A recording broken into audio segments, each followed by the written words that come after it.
no sé si definirlo como renacer o un redescubrimiento, sobre todo a nivel personal. Tener más claro qué es lo que quiero hacer.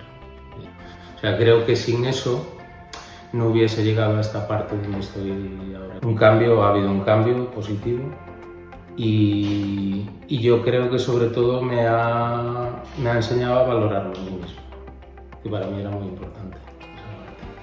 Y sobre todo yo destacaría la confianza y la tranquilidad con la que tú puedes tratar cualquier tema. Y yo creo que estos procesos son buenos para cualquier persona, pero sobre todo para cualquier profesional que esté pensando en hacer algún tipo de cambio o que encuentra que está como en una situación de estancamiento dentro de su puesto. Genial. Para mí, por lo menos, el resultado ha sido genial.